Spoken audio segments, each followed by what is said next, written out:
The 33 years later sequel Coming to America starts poorly but gets funnier and more likable as it goes, and it's stolen by a newcomer to this particular nostalgia tour, Wesley Snipes, fopping it up as the military dictator of Nextdoria. For those who don't know their mythical African geography, Nextdoria is the neighboring country to the better-known Zamunda, ruled by the dying King Jaffe Joffer, cameo by James Earl Jones, and soon to be turned over to our old friend Prince Akeem. Portrayed by Eddie. No longer a grinning naif, Murphy's prince has mellowed, if not receded, into a new role. Royal straight man for his co-stars. In 1988, at the peak of Murphy's superstardom, Coming to America allowed the Saturday Night Live and Beverly Hills Cop alum to lean into a relatively conventional but for Hollywood rare black showcase of commercial romantic comedy. Its storyline was something out of an ancient, lily-white operetta. A prince from a fictional faraway land sidesteps an arranged marriage by seeking and finding a true love match in the borough of Queens, NY, USA. Coming to America was directed by John Landis, and there's a story or two behind that, as Murphy relayed in a 1990 Playboy interview. The movie became a hit, though many white critics at the time didn't go for it. Roger Ebert called it lethargic. Countless millions can quote the barbershop trash talk zingers and crack up at the mere mention of the soul band Sexual Chocolate. Those millions are the reason we now have Coming to America, the scattershot but genial follow-up streaming on Amazon March 5. Murphy and co-star Arsenio Hall are back,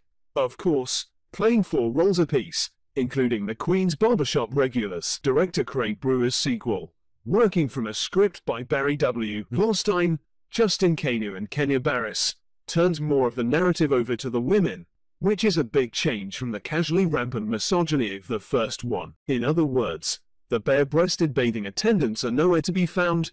Cancel culture. Even in Zamunda, though the joke returns in a gender reversal. Akeem and his Queens-bred queen-to-be, Lisa, Shari Headley, live in harmony with their 3 daughters, Kai Lane, Eddie's daughter Bella Murphy and Kylie Love. The eldest daughter is a clear and shining heiress to the throne, but ancient custom prevents her from being next in line. Meantime, the King Shaman Hall, encased in latex and decrepit dental work, foresees a scary vision. Nextdoria's mercurial leader, General Izzy Snipes, will attack Zamunda unless Akeem returns to New York and fetches the son, Jermaine Fowler, as label he never knew he had. "I will find this bastard of Queens," Akeem declares, along with Snipes, who scores laughs with the most singular vocal flourishes and most nuanced mugging in modern movies.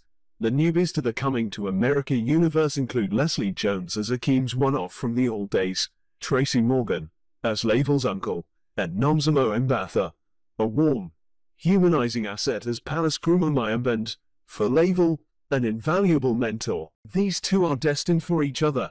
The movie works that out in due course. While working in material for bounce-backs from the first movie, I was especially pleased to see John Amos again as Akeem's father-in-law, now the proprietor of Zamunda's first McDowell's franchise. It's not an especially well-made film. Director Brewer made a better Eddie Murphy comedy 2 years ago with Dolomite Is My Name. The editing feels jumpy and prone to nervous cutting, and until the midpoint, Coming to America bumps along on collective movie-going memories rather than finesse. But there's a modest kick in watching these people get together again, and relocating familiar characters to a new century leads to some shifts in tone. The old guys at the barbershop complain that they can't say what they used to be able to say, back when their banter was rated R instead of PG-13. And before it was harsh times up for anything. "I'm so sorry you can no longer indiscriminately touch a woman's body at your every whim," Akeem says to the barbershop proprietor at one point, and it's hard not to hear that as Murphy then consoling Murphy now. Mbatha refers to the Randy Queen's preacher, Hall, reprising a role from the '88 film as a womanizing, sexist efficient. You wonder if the movie's heart is really in the apologies, sincere or not. The script's wit beams on and off, but there's a dance party finale, and the viewer glides into the bungled out take end credits in an easygoing mood.